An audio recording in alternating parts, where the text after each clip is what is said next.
Okay, basically, for me, it will boil down to three things. Iskandar Malaysia Inc. First will be the international buy-in. Second is the new metropolis, and third is the connectivity.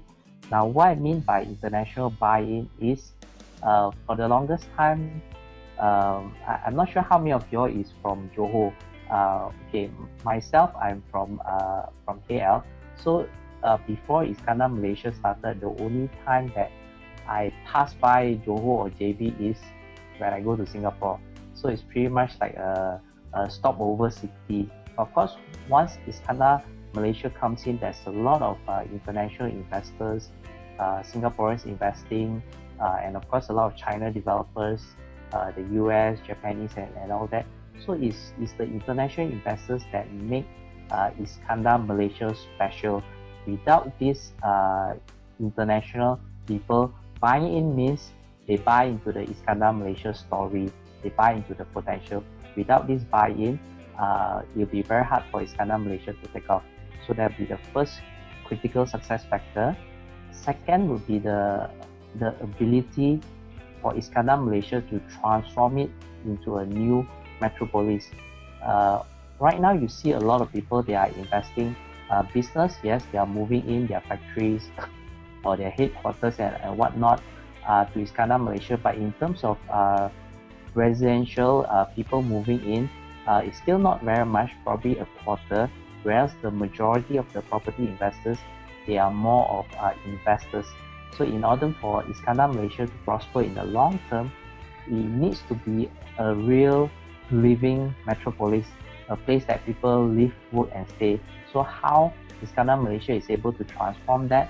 A lot of different factors, such as safety issue will be one of them, and of course, how do you attract people to work in Iskandar Malaysia? Because as you know, we are just next door to Singapore, and even those Johorians, if given a chance, they would rather cross the causeway to work in Singapore rather than find a job in Johor, simply because of the currency exchange. So this would be another factor how we can transform. And of course, thirdly is the connectivity, which is what we're going to talk about today.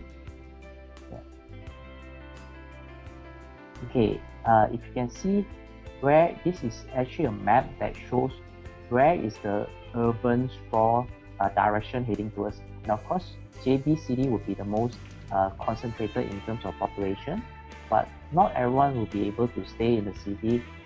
It's congested, and some they do not like to stay in such a high density area. So obviously, population needs to move out. So if you look at the map, it shows where they are moving into.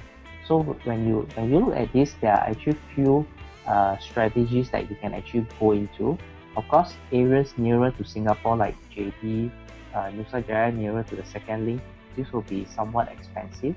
But let's say if you go further up, let's say in Skudai and also Tebrau, this is where a lot of locals will be staying. So I would say there are two strategies. You can actually buy into the international market, such as JB or Nusa Jaya. Prices there is hovering probably 1,000 ringgit per square feet, or you can go further up, Skudai, Tebrau. These are actually where the local Johorians prefer to stay. There you can actually find property typically below 500 ringgit per square feet. So you need to target where is the urban population moving towards, and you need to position yourself properly. At my website, you'll find online financial seminars, which is I call webinars. I do it regularly, and also a lot of online investment and financial courses, which is conducted solely online. So I'll be waiting for you at my website at KCLau.com. I wish you have a great day. Hope to see you soon. Bye bye.